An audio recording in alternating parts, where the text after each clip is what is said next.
આજે આપણે ધોરણ 8 સંસાધન એકમ એની અંદર એક મુદ્દો હતો જળ તંગી વિશે.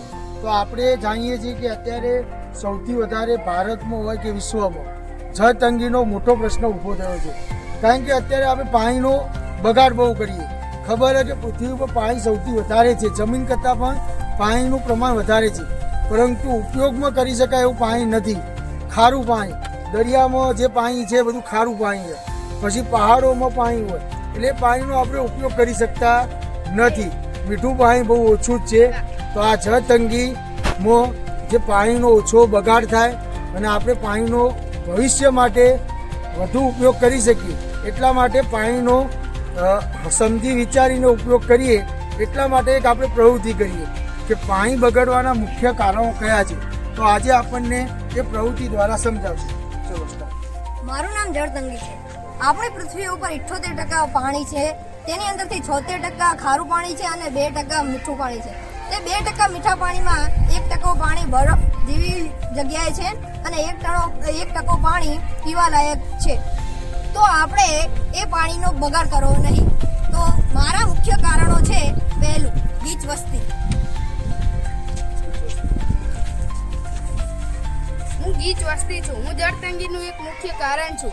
આપણે જાણીએ છીએ કે આખા વિશ્વમાં જેમ જેમ વસ્તી વધતી જશે તેમ તેમ તે પાણીનો ઉપયોગ અને બગાડ કરતી જશે. આપણે જાણીએ છીએ કે આપણે પીવા લાયક 2% જેટલું જ પાણી છે.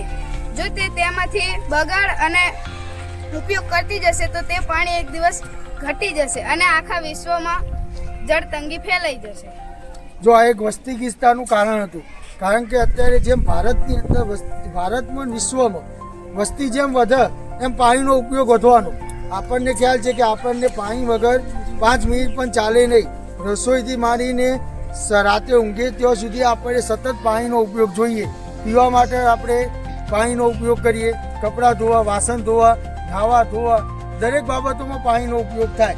એટલે એક વસ્તી ગીચતા, જેમ વસ્તી વધશે એમ પાણીનો વધારે બગાડ થશે. બીજું કારણ શહેર. મારું બીજું કારણ છે શહેર. મારું નામ શહેર છે. શહેરમાં લોક વસ્તી વધારે હોય છે, તેથી તેને ખાવા પીવાનું, સાધન કરવાની ઘણી વસ્તુમાં પાણીનો વપરાશ થાય છે ને અને ઉદ્યોગો એવી ઘણી જ વસ્તુઓ છે જેમાં પાણીનો વધારે ઉપયોગ થાય છે, તેથી જળતંગી વધારે થાય. જો એક આ શહેર પણ એનું કારણ, કારણ કે શહેરમાં અત્યારે જે વસ્તી છે એનું પ્રમાણ વધારે છે અને એના કારણે પાણીનો ઉપયોગ વધારે થાય છે. શહેરમાં આપણે જોઈએ કે મોટી મિલો, ઉદ્યોગો એ બધું શહેરમાં આવેલું છે, તો ત્યાં પણ પાણીનો ઉપયોગ અને બગાડ પણ વધારે જોવા મળે છે. મારું ત્રીજું કારણ શેરડી છે. મારું નામ શેરડી છે. તેમાં જળતંગી પાણી બહુ વપરાય છે. તેમાંથી ગોળ, ખાંડ વગેરે વપરાય છે. બને છે. તેમાંથી જળતંગીનો બહુ કારણ છે.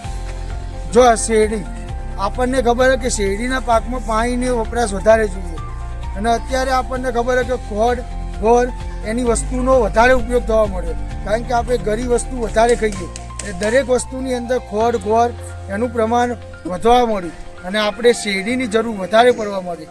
તો આ શેરડીના કારણે પણ એક જળતંગીનું કારણ બની શકે. મારું ચોથું કારણ ગટર છે. મારું નામ ગટર છે. ગટરનો વધારે ઉપયોગ કરવાથી જળતંગી થાય છે. જો એક આ ગટર વ્યવસ્થા એવી છે કે અત્યારે ગટરોનું પ્રમાણ વધવાથી આપણે પાણીની ચકડીઓ ચાલુ મૂકી દઈએ, જેમ તેમ પાણીનો ઉપયોગ વેઠવી નાખીએ. એટલે એના માટે ગટર વ્યવસ્થા પણ એક મોટું કારણ છે. મારું પાંચમું કારણ કાગળની મિલ છે. મારું નામ કાગળની મિલ છે. મારા કારણે જળતંગી કેવી રીતે થાય આ કારણ આપું. જો આપણે લખવા માટે, ભણવા માટે ચોપડા લઈએ છીએ ને ચોપડા છે એ ઘણા બધા પાણી 1000 લીટર એક ચોપડો બનાવવા માટે 1000 લીટર પાણી જોઈએ છે. એટલા માટે આપણે કાગળ ઓછા વાપરવા જોઈએ. એટલા માટે જળતંગી થાય છે. જો અત્યારે આપણે કાગળનો ઉપયોગ વધારે કરીએ, આપણે જોતા હોઈએ કે આપણે ભણતા કાગળના પત્તા ફાડીને ફેંકી દઈએ, પરંતુ આપણને ખબર નથી કે કાગળ બનવા માટે કેટલું બધું પાણી વપરાયેલું છે.